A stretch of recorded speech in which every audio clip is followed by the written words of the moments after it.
In this section, we move beyond describing data and start asking deeper questions about relationships in the data. Specifically, we focus on how to use statistical experiment to determine whether those relationships are real or simply due to random chance. The key idea we introduce here is statistical significance. Statistical significance helps us decide which variables truly matter when we are trying to explain or predict a target variable. This is extremely important because in the next sections, we will build statistical models, and those models are only as good as the variables we choose to include. At the core of this discussion is the design of experiments, which is one of the foundations of statistics.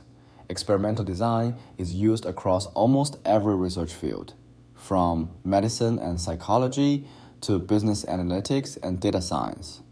The goal is simple in theory, but powerful in practice. Design an experiment that allows us to confirm or reject a hypothesis about how data behaves. In this chapter, we first review traditional ideas from experimental design, such as hypotheses, control, and variability. Then we connect these ideas to modern data science, where experiments are often run on large, complex datasets rather than in controlled laboratory settings.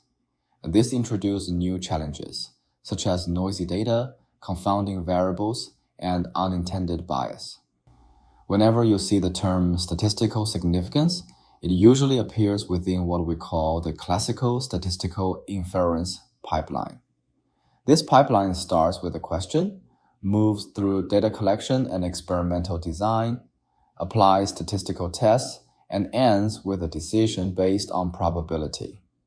By the end of this section, you will understand not only how significance testing works, but also why it plays such a critical role in data-driven decision-making and statistical modeling. An A/B test is a type of experiment where we compare two groups to figure out which option performs better. These two options could be different treatments, products, procedures, designs, or strategies. In most cases, one option represents the current standard approach, or even no treatment at all, while the other option is something new that we want to test.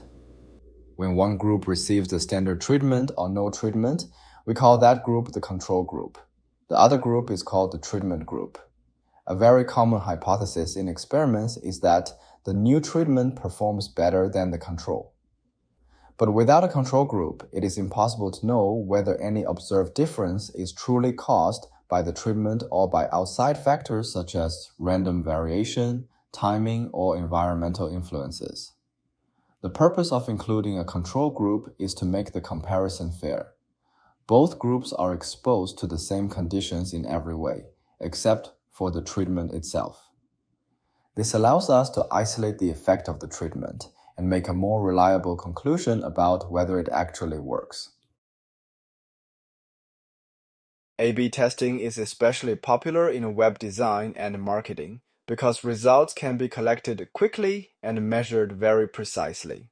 For example, we might compare two website headlines to see which one gets more clicks, test two online advertisements to see which leads to more purchases, or compare two prices to determine which generates higher profit.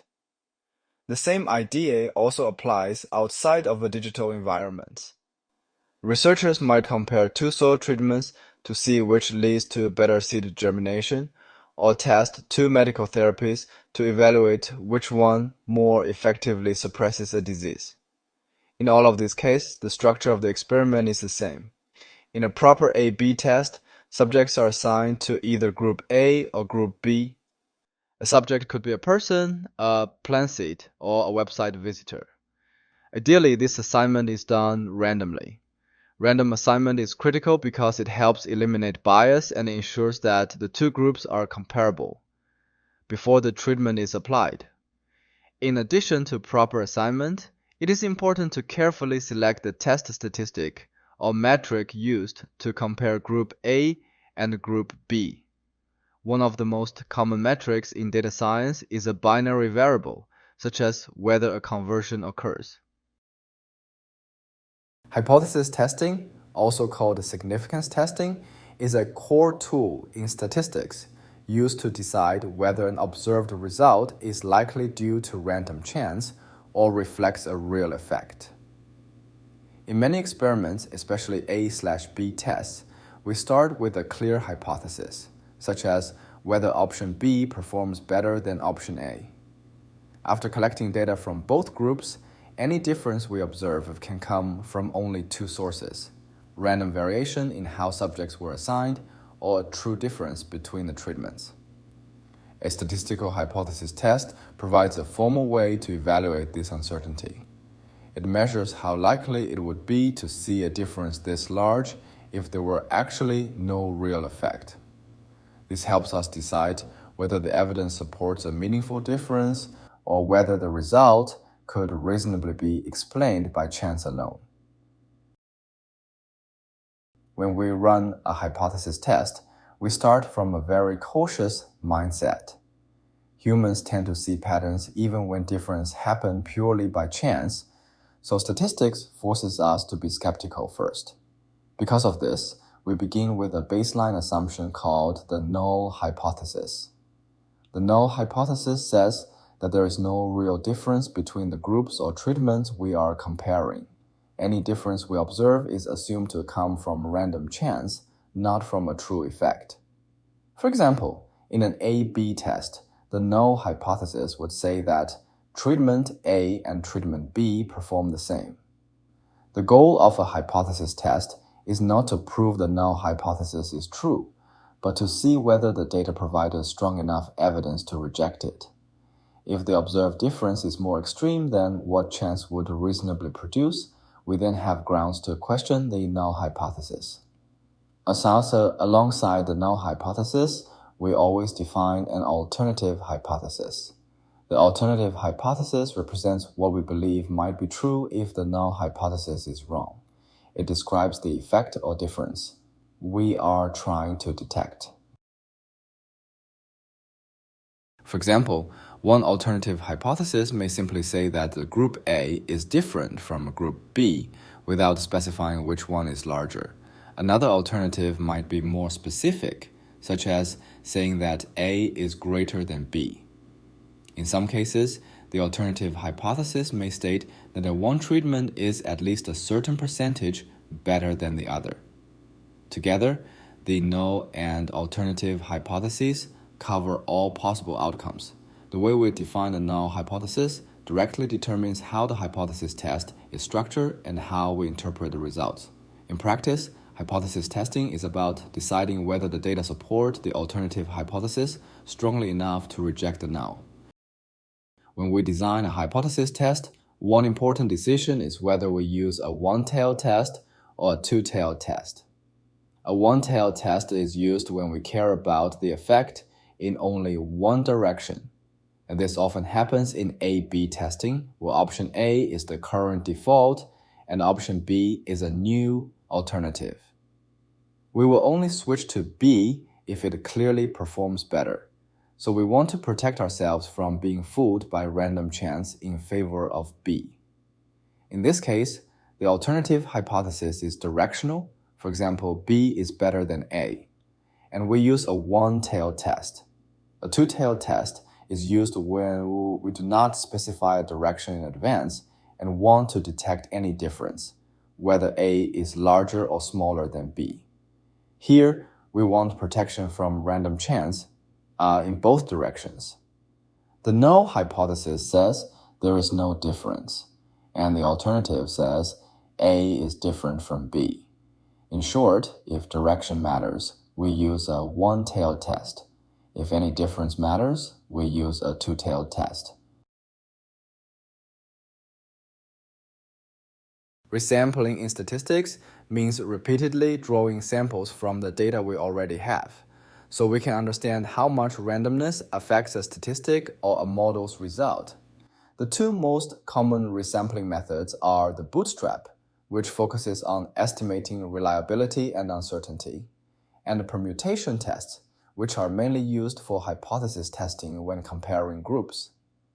A permutation test works by mixing all observations from different groups together and then repeatedly reshuffling them into new groups to see what kind of difference could happen just by random chance. By comparing these reshuffled results to the original observed difference, we can judge whether the difference we saw is likely due to a real effect or simply randomness.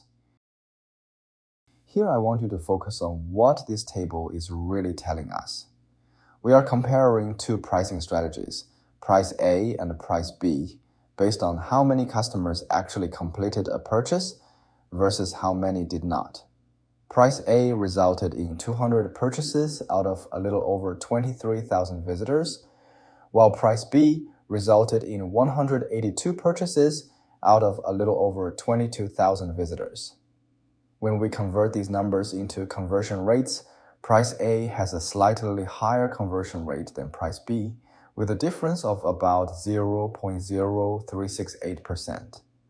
This difference may look very small, but in a high-volume online business, even a change this small can lead to a meaningful difference in total revenue. Now let's talk about how we can test whether price A and price B really lead to different customer behaviors. Our main question is, are the conversion rates for the two prices actually different, or is the small difference we saw just due to random chance? To answer this, we start by stating the null hypothesis, which says that there is no real difference between the conversion rates of price A and price B. One way to test this is by using a permutation test. Here's how it works. First, we combine all the observations from both pricing strategies into a single pooled data set. Then we shuffle the data and randomly split it into two new groups with the same size as the original groups. So 23,739 for price A and 22,588 for price B. For each shuffle, we calculate the difference in conversion rates between the two new groups. By repeating this many times, we create a distribution of difference that could happen just by chance. Finally, we compare our original observed difference to this distribution to see if it's likely or unlikely under the null hypothesis. If the difference we actually observed is very rare in this shuffled distribution, we have evidence that the null hypothesis is likely false. If the observed difference appears frequently in the shuffled results, then the null hypothesis may be true. Let's see how to do it in Python.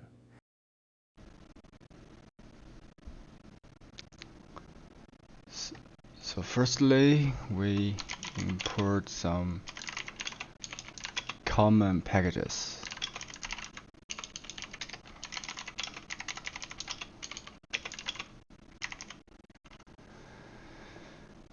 And we can create a set with all results at first. So actually we were using the, we just created a conversion data set. We call it conversion equals to 0 multiplied by 45945. So this means we actually create a list of conversion with this much zeros, and then the 0 means no purchase. And then we will extend a lot of ones, okay? And 1 means purchase. So this is this much purchase, which is 200 plus 182. So when this works, the conversion is actually a data list with this much zeros and then this much ones. So literally we just combine all the instances together without have difference of price A and price B. So the reason we did this test is to randomly separated the whole conversion into two different groups and then check about the conversion rate difference to see what is the distribution of this conversion rate difference. So we just created this conversion list and then we will put it as the series, because series is more convenient. it is a more structured and efficient data type for data analysis in Python.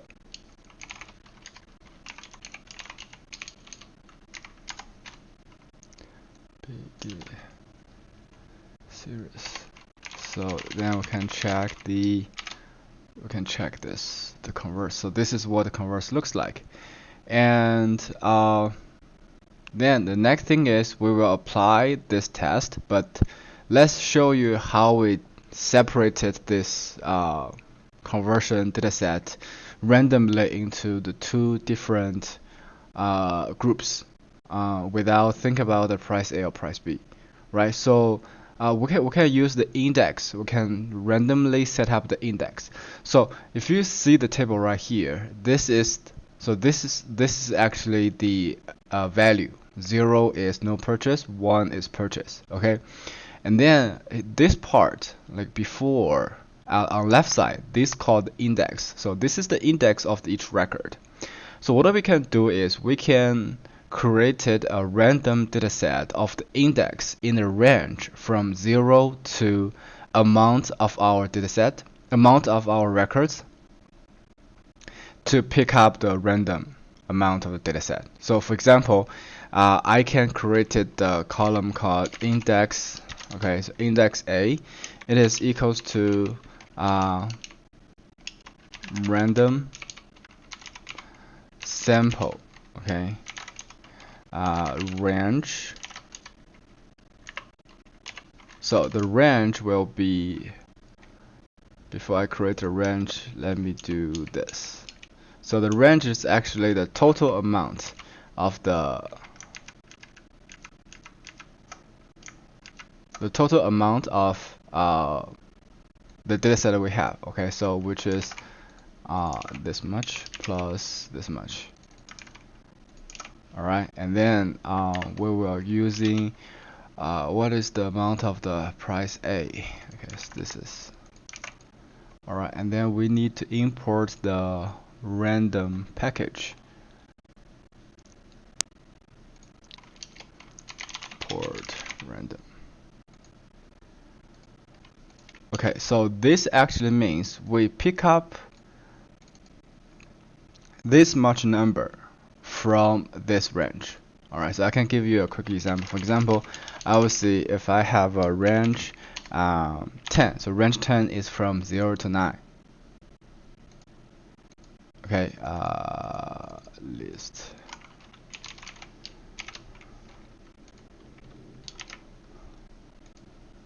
See, this is the range 10 is actually 0 to 9. And then if I pick up using the random sample, okay, random sample, and then from range 10, which is from 0 to 9, I'll pick up 3 different numbers randomly. So you can see, like, each time I run it, I get 3 different numbers.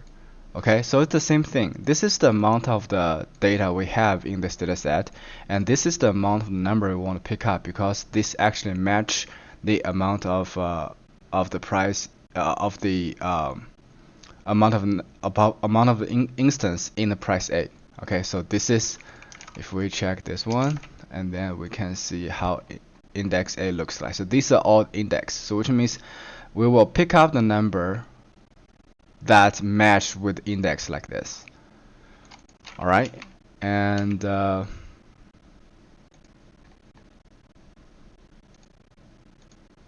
then we will do same thing. We will create the index B, which is equals to range n. So range this much, that will minus the, so which means we don't want anything inside of this. We don't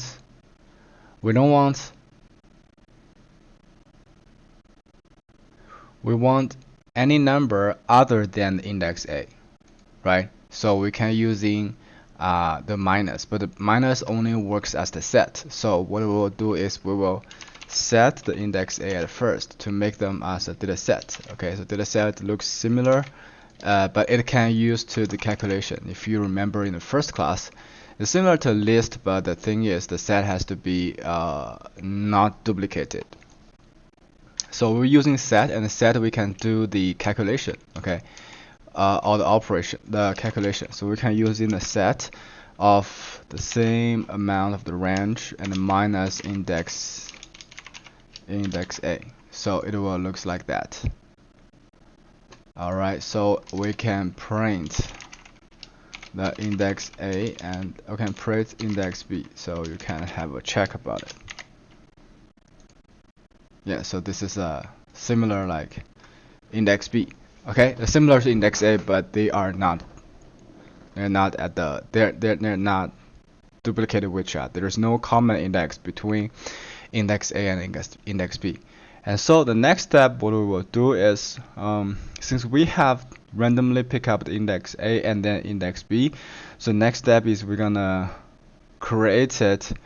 We're gonna pick up the number from this index and then calculate the mean value of conversion rate, right? So we're using X. We're using the data set we just created, the conversion rate. We're using X log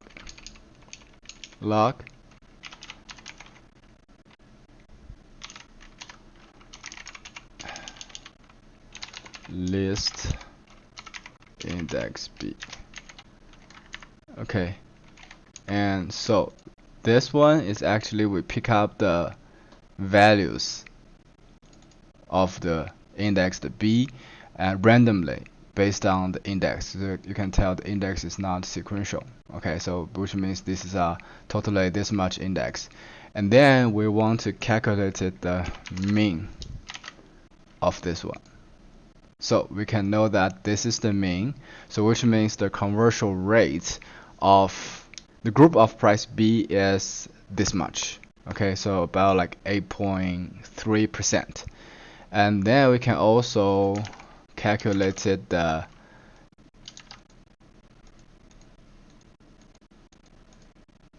conversion rate of group of price A, and then that is about like 7.9%. Okay, the reason we use mean is so because 0 means no conversion, 1 means conversion. So if we sum the value up together, so it's 0 plus 0 plus 0 and then plus 1, and then divided by what? Divided by the total instance number, right? Amount of the instance. And that's actually how you calculate the mean. So this is the quick way for us to calculate the conversion rate. And or you can using the amount of the 1 and divided by the total number. That's also the conversion rate. But yeah, it's the different way to do so. We can using this, and then we can calculate the conversion difference using B conversion rate minus A conversion rate, and then this is 0.09. So this is how we calculated for the first random separation or first random split. However, what we want is we want to do this kind of steps, this kind of process for 1,000 times. So it's better for me to create a function to do so, right? So what I can do is I can create a function. I'll create a function right here called function permutation function. Okay, so I will have 3 parameters, x and A, which is the amount of the data set, the amount of the records in group A, and amount of records in group B. And then N is a total number, should equals to NA plus NB.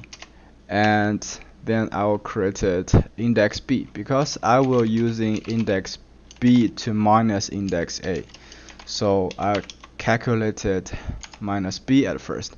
So minus B is the set random sample range N and amount of the records in the group B, right? So it's similar to this. So it's automatically created. And when it returns this.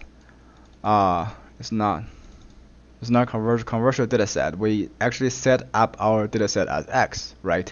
So this one should be the X x index b minus the x log list indexed a, and then we want to round it to 4 decimal. Okay, so and then let's test about it. All right, so we test this and we run it for once. Conversion rate, this is A, this is B.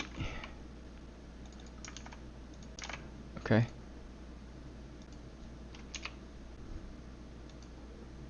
So we can see, so that means 0.14. That's the difference. All right. So so you can tell that the difference is different. The difference is quite different, right? So because every time we pick up the different amount of data set into group A and group B. So what we will do is we will run this function 1,000 times and then save the difference conversion rate, and then created the histogram to show the distribution of this conversion rate difference and to see the distribution of that. And then we will comparing our observation, which is this number. We will see the location of this conversion difference to see if this happened normally or this is not normally happen. Okay, so let's keep working on it, and what we will do is we will create it so we don't need this anymore, and we just created we use a random seed to make sure that we're using the same method of the random, and then we will create perm diff, which is we will run it 1,000 times. We'll run a perm function of conversions for this in range 1,000, not 10,000. And we can show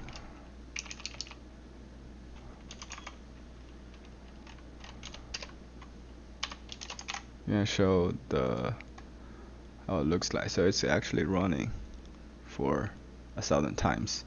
We will have a list really soon. Okay, and while waiting, we can start to create the histogram that we learned from the last 2 classes.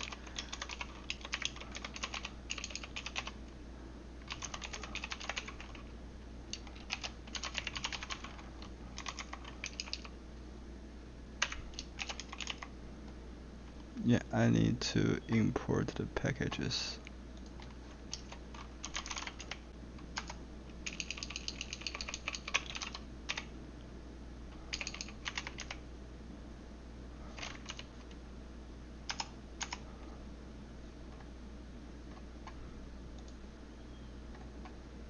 Alright, so it's run out. So we have a data set for the conversion rate difference right now, and then we will just build up this histogram to look at this. Okay, and then we'll make an X histogram using the perm difference.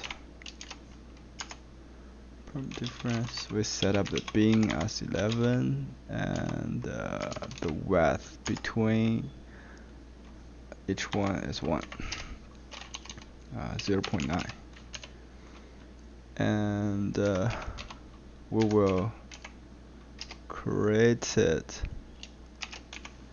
the observation line, which is 0.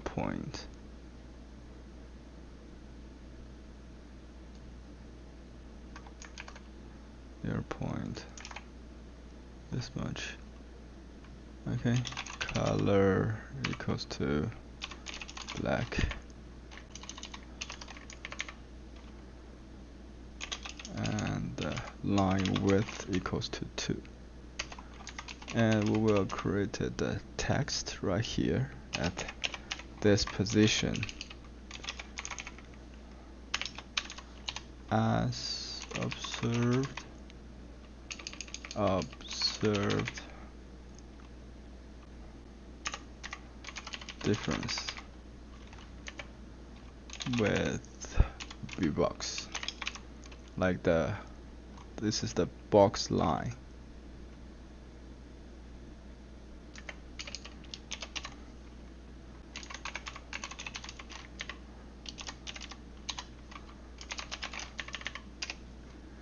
Then we will set the X label as conversion rate percentage and Y label as frequency.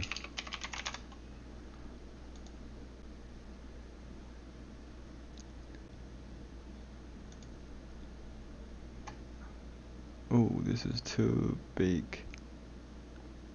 0.03. The printer is 3%, so I need to add a percent.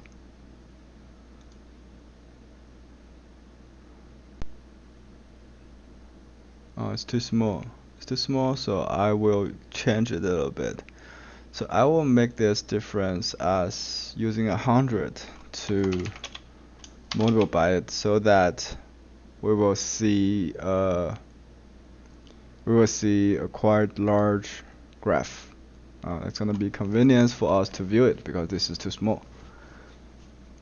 Let's make it a little bit bigger. So the percentage we multiply by 100, and here I'm gonna change it back to 0.0368.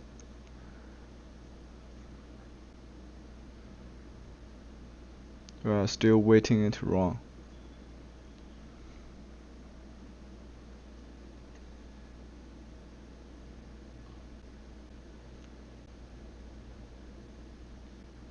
Alright, let's run it again. So yes, you will see that this is the line of our observed, right? The observed difference. You can tell the range is about minus 0.2 to 0.2. When we look at the histogram, we see that our observed difference of 0.0368% sits comfortably within this range. This tells us that the difference we observed between price A and price B is not unusual at all. It could easily happen just by random variation in the data. In other words, the observed difference is consistent with what we would expect if there were actually no real effect. Because of this, we say that the difference is not statistically significant.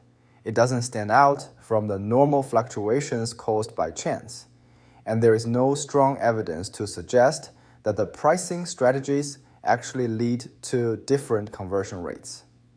This naturally leads to a key question in statistics. What exactly does it mean for a result to be statistically significant, and how do we actually measure that? Statistical significance is how we decide whether a result is more extreme than what a random chance would normally produce. If the outcome falls outside the range of typical random variation, we call it statistically significant.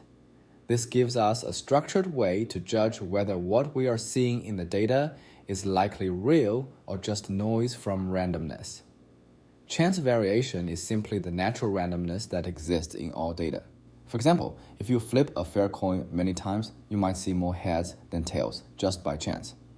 Statistical significance helps us separate these random fluctuations from results that are unlikely to happen by chance alone. When a result is far enough from what randomness would usually generate, it suggests that something meaningful may be going on. In real research, statistical significance is used to evaluate hypotheses and support conclusions. Just looking at a graph is usually not precise enough to judge a statistical significance, so we rely on a more formal measure called the p-value. The p-value is defined using a chance model that represents the null hypothesis. It tells us how likely it is to observe a result that is as unusual or more extreme than what we actually saw, assuming the null hypothesis is true. In simple terms, it measures how often random chance alone could produce a result at least this extreme. In a permutation test, we estimate the p-value by checking how often the resample difference are equal to or larger than the observed difference. Inside the square brackets, we have what is called a list comprehension. You can think of it as a for loop written in a single line. It goes through each value named diff in the list perm diffs, which contains all the simulated difference from the permutation test. For each diff, Python checks whether diff is greater than 0.0368, which is the observed difference from the real data. If that condition is true, it produces a value of true. If it is false, it produces a value of false. So the result of this one-line loop is a list of true and false values, one for each permutation. In Python, true is treated as 1 and false is treated as 0 when calculating an average. The function np.mean then takes the mean of this list. This mean is simply the proportion of permutations where the simulated difference is greater than the observed difference. That proportion is the p-value, which tells us how often random chance alone produces a result at least as extreme as what we observed. We count the number of times the permuted results are at least as extreme as the real result, and then divide by the total number of permutations. This proportion is our estimated p-value. The p-value means, assuming the null hypothesis is true, what is the probability of observing a result this extreme or more extreme? Based on that probability, we decide whether the null hypothesis seems reasonable. In our example, we assume in null hypothesis that there is no difference between the rates of the two different price plans. Thus, p-value equals to 33.2% means there are 33.2% probability the difference could happen under the circumstances that there is no difference between the conversion rates. That means the difference in our case is a normal situation, and we cannot say the null hypothesis is incorrect. That also means we have no strong evidence to reject the null hypothesis and saying there is a difference between conversional rate of two price plans. When statisticians talk about statistical significance, they do not like leaving the decision up to personal judgment, like saying a result just looks unusual. Instead, they agree on a cutoff in advance. This cutoff is called alpha. Alpha is a threshold that defines how rare a result must be under pure random chance before we are willing to call it statistically significant. A very common choice is alpha equals 0.05, which means we only consider results that are more extreme than what chance would produce about 5% of the time. In our example, we set alpha to 0.05. The p-value we obtained from the permutation test is larger than this threshold. That means the observed difference is not rare under the chance model defined by the null hypothesis. As a result, we do not have enough evidence to reject the null hypothesis, and we conclude that there is no statistically significant difference between the conversion rates. Imagine a different situation now. Suppose the observed difference in conversion rates is not 0.0368%, but instead it is 0.2%. This is a much larger gap. And the key question becomes whether a difference this big could realistically be explained by random chance alone. Using the same permutation test logic, we calculate the p-value, which represents how often a difference this extreme would appear if customers were randomly grouped and there were actually no real difference between price A and price B. In this case, the p-value is 0.008. And that means we would only expect to see a difference this large or larger less than 1% of the time just by chance. Because this probability is very small and clearly below the commonly used threshold of 0.05, we say the result is statistically significant. In plain language, this difference is too extreme to reasonably attribute to randomness alone. This gives us strong evidence that the pricing strategy itself matters. In other words, price A and price B truly lead to different customer purchasing behaviors, rather than the difference being a fluke of random variation. Let's wrap everything up by walking through a complete hypothesis test, step by step. First, we clearly state our hypothesis. The null hypothesis says there is no difference between the conversion rates of the two pricing plans. The alternative hypothesis says there is a statistically significant difference between the conversion rates. At this stage, we are not trying to prove anything yet. We are just defining what no effect looks like and what an effect would mean in this context. Next, we define the exact question we want to answer. We ask, if the null hypothesis is true, meaning there really is no difference between the two price plans, what is the probability of observing a conversion rate difference larger than 0.0368%? That probability is what we call the p-value. After running the permutation test, we obtain a p-value of 0.332. In plain language, this means that if there truly is no difference between the pricing plans, we would see a difference this large or larger about 33% of the time, just due to random chance. Now we make a decision using a predefined significance level. If we set alpha to 0.05 or 5%, we compare it to our p-value. Since the p-value of 0.332 is much larger than 0.05, we fail to reject the null hypothesis. The final conclusion is that the observed difference in conversion rates is not statistically significant. The p-value tells us that we do not have enough statistical evidence to claim a real difference between the two pricing plans. The small observed difference of 0.0368% is very likely explained by random variation rather than a true effect of pricing. Let's look at another example that follows the exact same hypothesis testing process. The only thing that changes here is the size of the observed difference, and as a result, the p-value. And we still start with the same null hypothesis, which says there is no difference between the conversion rates of the two pricing plans, and the same alternative hypothesis, which says there is a real difference. This time, we ask a slightly different question. If the null hypothesis is true, what is the probability of seeing a conversion rate difference larger than 0.2%? After running the test, we get a p-value of 0.008. In plain language, this means that if there were truly no difference between the two price plans, we would only see a difference this large about 0.8% of the time due to random chance. Now we compare this p-value to our significance level of 5%. Because 0.008 is much smaller than 0.05, we'll reject the null hypothesis. The conclusion is different from the previous example.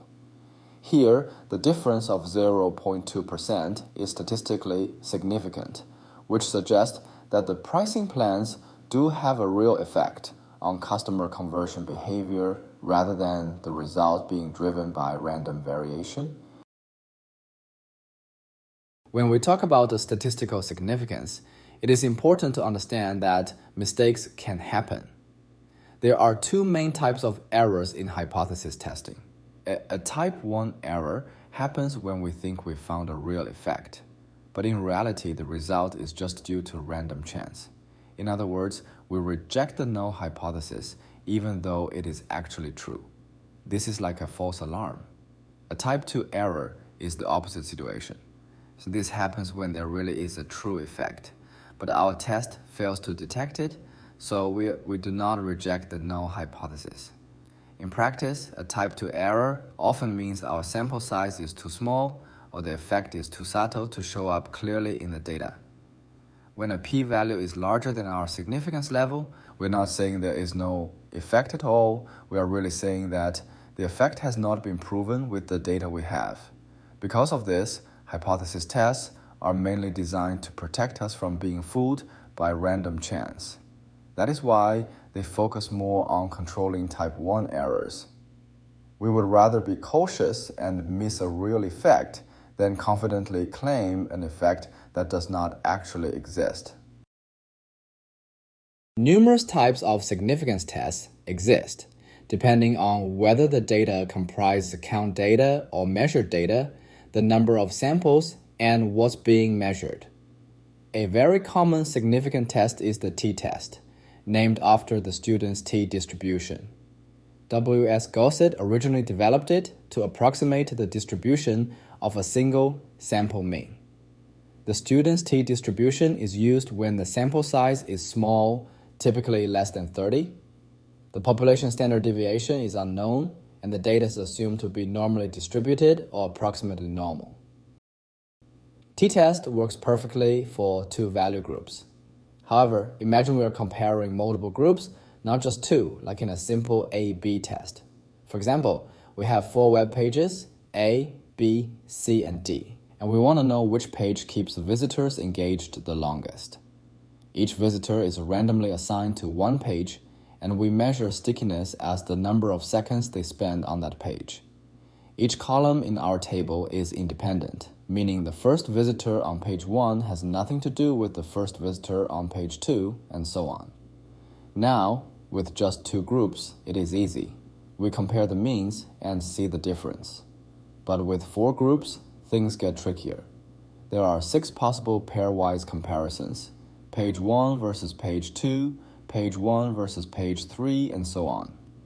The more comparisons we make, the higher the chance that a random variation might trick us into thinking there is a difference when there really isn't. Instead of checking each pair individually, we can use a single overall test called ANOVA, or Analysis of Variance. ANOVA answers the question, could all 4 pages have the same underlying stickiness, and are the difference we see just due to the random way visitor sessions got allocated among the pages? This allows us to test for a meaningful difference across all groups at once, without being fooled by random chance from multiple comparisons. Let's see how to do it in Python. First, we start with our data. You can download the 4-session CSV file from Canvas.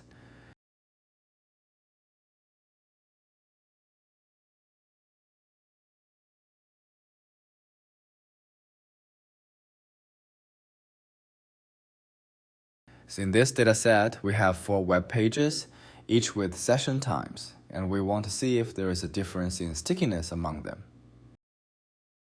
We begin by visualizing the data using box plots. In Python, we use the boxplot function from pandas on our data frame, grouping by the column called page and plotting the column called time. Then we label the x-axis as page, the y-axis as time in seconds, remove any extra titles, turn off the grid, adjust the layout so nothing overlaps, and finally display the plot using the show function from matplotlib. This gives us a visual sense of the spread of session times for each page. Now, we can see from the box plot that there is a difference of time between different pages. It is obviously from the chart. So we can assume that the different page can cause different stickiness time as there is a relationship between page and stickiness. But this is just an assumption from checking the chart. We have no statistical proof about it. So we can have a null hypothesis, which is there no difference between pages on stickiness. And our objective here is to find the p-value through permutation test.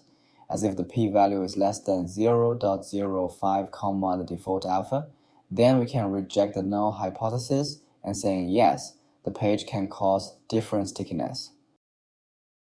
So before we doing the permutation test, we calculate the observed mean and variance. And we group the data by the page column using the groupB function and calculate the mean of the time column for each page using the mean function. Then we calculate the variance of these means using the var function. To make it easy to work with in later calculations, we convert the values to a NumPy array using values and flatten it into a one-dimensional array using a Ravel. These means are our observed statistic that we will compare against the shuffled datasets. Similarly, we use ILOC 0 to pick up the first value of variance.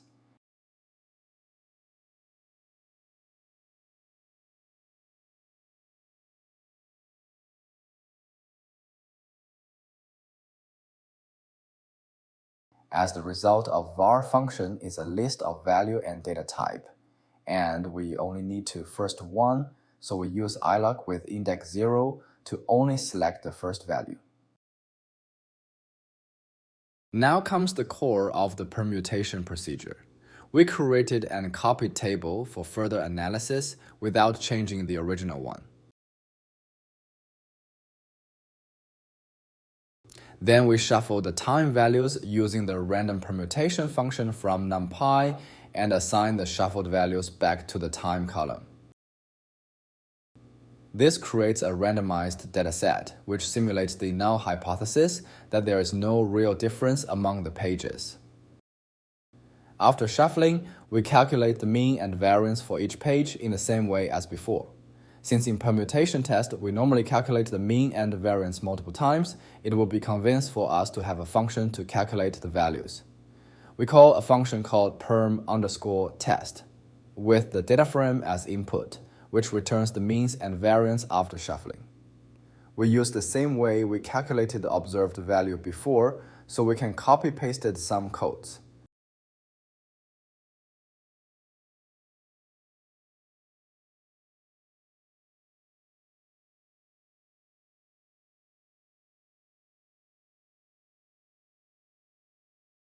Let's try 4 times. We can tell the returned results are mean and variance.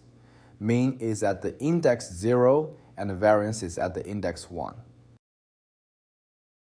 Then, we use a for loop to run the perm function for 3,000 times. The underscore is a placeholder because we do not need the loop index. We just want to repeat the process. And we only want the variance here. The reason we don't want mean is because there are 4 means in each shuffling, which is not good for us to do the further comparison.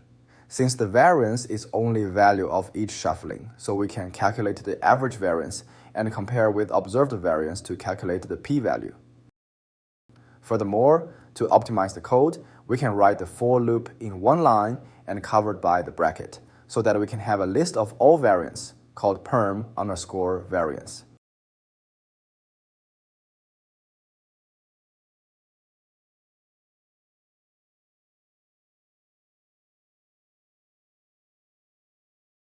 Finally, we calculate the p-value. We can use the same methods from last lab section and change the variables.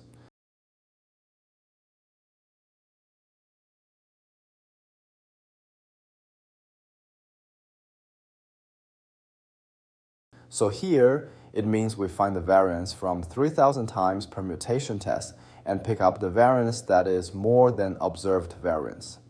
Since var greater than session_variance.iloc of 0 will return either true or false, which represented by 1 and 0. So we can use mean function to calculate the probability of situation that a permutation tested variance is larger than the observed variance. And this proportion is the p-value we are looking for. As a result, the p-value is 0.0826. It means that under the assumption that all 4 pages have the same underlying stickiness, 8.26% of the time, we would see a variance as large as the one observed just by random chance. Since this is greater than the conventional 5% threshold, we conclude that the difference among the pages could plausibly be due to chance, so that we don't have statistical evidence to reject the null hypothesis. And that also means the null hypothesis is correct, and there is no relationship between page and stickiness. Just like the t-test can replace a permutation test. When we compare the means of 2 groups, there is also a classical statistical test for ANOVA that is based on the F statistic. The core idea behind the F statistic is very intuitive. It compares two sources of variation. One is the variation among the group means, which represents the treatment effect. The other is the variation within the groups, which represents random noise or residual error. When the variation between groups is large relative to the variation within groups, the F statistic becomes large and the result is more likely to be statistically significant. If the data follow a normal distribution, statistical theory tells us what the distribution of the F statistic should look like under the null hypothesis. This allows us to compute a p-value, which tells us how likely it is to observe an F statistic at least as large as the one we calculated, assuming that all group means are actually equal. In Python, there are two common ways to perform this type of ANOVA test. The first approach uses the f1way function from the scipystats library. This function expects the data to be organized as a list of groups. That means all session times for page A must be grouped together, all session times for page B together, and so on. Conceptually, what the code does is loop through each unique page, extract all the time values for that page, and store them as separate groups. So we can create a grouped list of session times for all pages at once. Instead of printing means one by one, it uses a list comprehension. For each page in the unique pages, it filters the data exactly the same way, but instead of calculating the min, it keeps all the time values in a list. The result is a list of groups where each group contains all the session times for one page. The dataset is actually like this. Group all same pages data together. Once the data are in this grouped format, the f1way function calculates the F statistic and the corresponding p-value directly.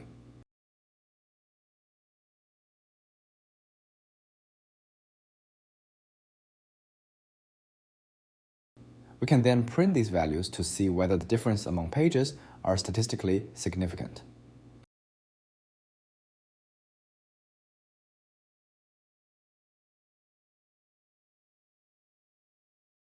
While this approach works well, it requires us to manually reshape the data into a grouped list. A more convenient and flexible method is to use the stats models package, which provides a full ANOVA implementation based on linear models. In this approach, we first define a regression-style model where time is the response variable and page is the explanatory variable. When we fit this model, stats models automatically treats page as a categorical factor and estimates how much variation in time can be explained by difference between pages. Once the model is fitted, we pass it into the ANOVA function, which decomposes the total variation into variation explained by page and variation due to residual error. The resulting ANOVA table shows the degrees of freedom, the sum of squares, the mean squares, the F statistic, and finally the p-value. The p-value here has a very specific interpretation. It is the probability of observing an F statistic as extreme as, or more extreme than, the one calculated, assuming the null hypothesis is true. The null hypothesis states that there are no difference among the page means. In this example, the p-value is about 0.0776, which is larger than the commonly used significance level of 0.05. This means that the observed difference between pages are not statistically significant at the 5% level. In other words, although the page averages are not exactly the same, the differences are not large enough to rule out random chance. So the conclusion is that there may be some variation among the pages, but there is no strong statistical evidence to reject the null hypothesis. Based on this ANOVA analysis, we cannot confidently say that the mean session times differ across pages. Now let's see how to check the statistical relationship between categorical data and categorical data. Web testing often go beyond simple A/B testing. So in many real situations, we want to compare more than two options at the same time. When the data we collect are counts, such as clicks or no clicks, a common tool is the chi-square test. The chi-square test helps us evaluate how well the observed data match what we would expect to see if there were no real differences. Most often, this test is used with contingency tables to check whether two categorical variables are independent. In simple terms, it helps us decide whether an apparent relationship is likely real or just due to random chance. Now imagine we are testing three different headlines called headline A, headline B, and headline C. Each headline is shown to 1,000 visitors. When we look at the results, the headlines appear to perform differently.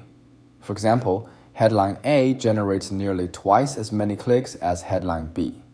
Even though the total number of clicks is relatively small, we can still use a resampling-based approach to test whether these differences are larger than what we would expect from randomness alone.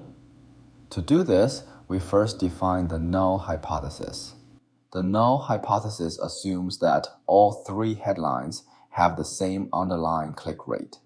Under this assumption, we calculate the overall click rate by dividing the total number of clicks by the total number of impressions across all headlines. We then spread this expected click rate evenly across the three headlines. Using this idea, we construct a contingency table that shows the expected number of clicks and non-clicks for each headline. At this point, we introduce an important concept called the Pearson residual. The Pearson residual measures how far an observed count is from its expected count relative to the amount of variability we would expect. It gives us a standardized way to see where the data differ most from the null hypothesis.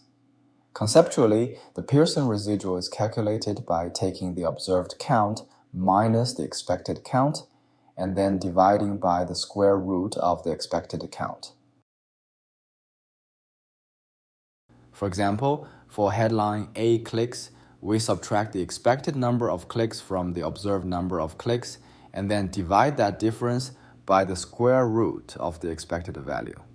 This gives a Pearson residual of approximately 0.792. We can repeat this calculation for every cell in the contingency table, creating a full table of Pearson residuals. Finally, we compute the chi-square statistic. Let's do it in Python together.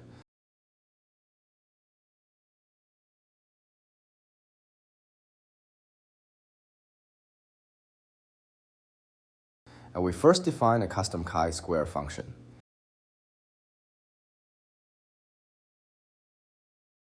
Inside the function, we start by creating an empty list to store Pearson residuals. Then we loop through the observed values and their corresponding expected values at the same time. For each observed value, we subtract the expected value, square the difference, and divide by the expected value. Each of these quantities is added to the list of Pearson residuals.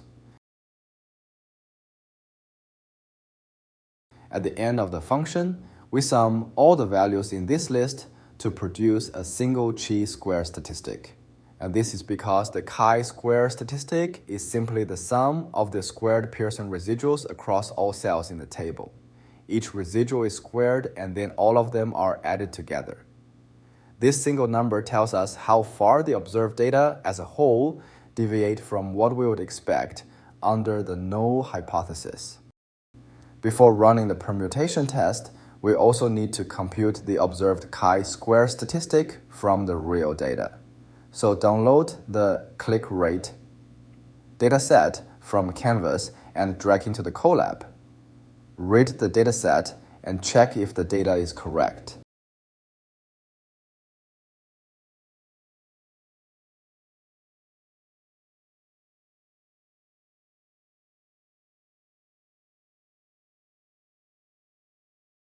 Then we reshape the dataset using a pivot operation.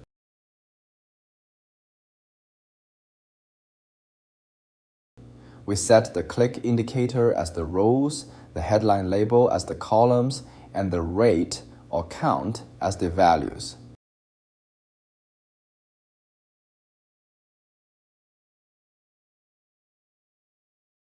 From this table, we compute the expected counts under the null hypothesis. Remember the logic of null hypothesis that we averaged split all clicks into 3 pages.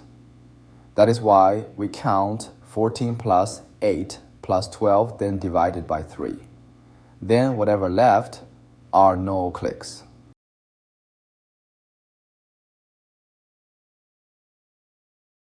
Then we apply the chi-square function to obtain the observed statistic.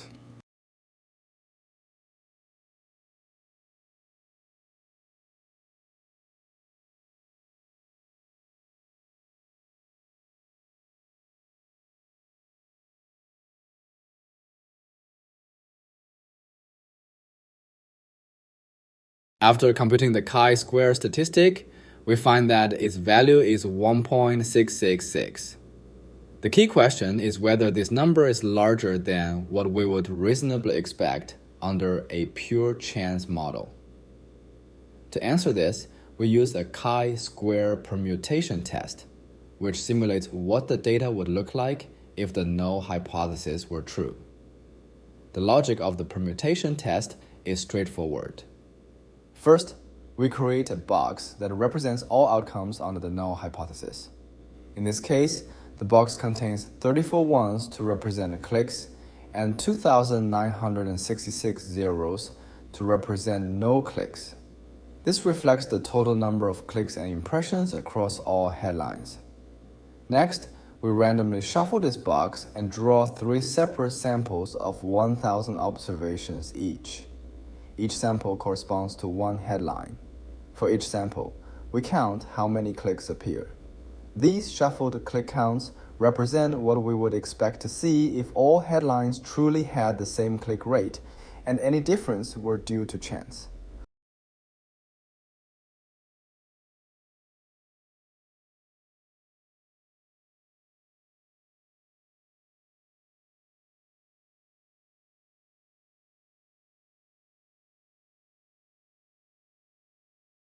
Once we have the shuffled click counts, we calculate a chi-square statistic for this resampled dataset.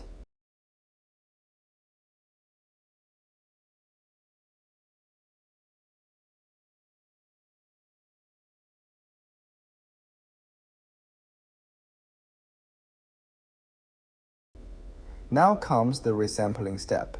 We repeat the shuffling and sampling process many times. To easily calculate the chi-square, we created a permutation function using the same logic.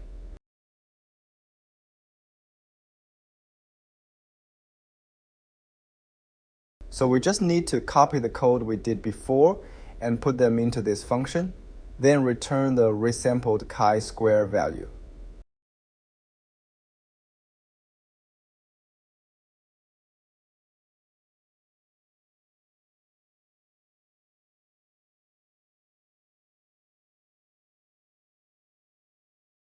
Then we run this function for 2,000 times.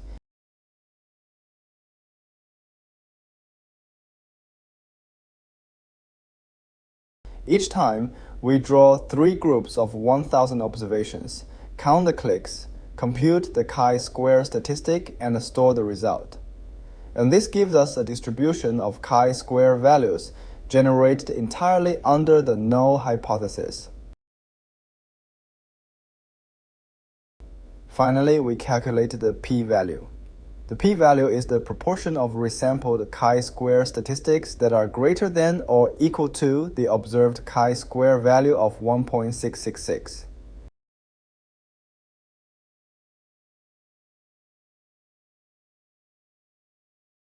In this example, the p-value is 0.4695. This means that 46% of the resampled datasets produced a chi-square statistic at least as large as the one we observed. Because this p-value is large, it provides no evidence against the null hypothesis.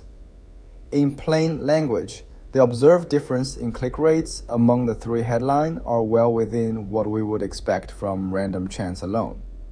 Therefore, based on this permutation test, we conclude that there is no statistically significant difference in performance among the 3 headlines. Also, Python has an easy way to do chi-square without permutation test. use chi-square contingency function, we can get chi-square value and p-value with only one line coding. But one thing you have to be care is about the target data format here. The click is the pivot table we created before. So if you want to use this function in the future, you have to translate the original dataset to pivot table, using either pivot function or more common one, the crosstab function. So here, we get the same result of chi value and a similar p-value, which is also more than 0.05 to make our null hypothesis cannot be rejected. Now go to the practice of Module 4 to practice more on the permutation test and see how we can use the new learned statistical significant test to help us update the result from Section 2 Data Understanding Report.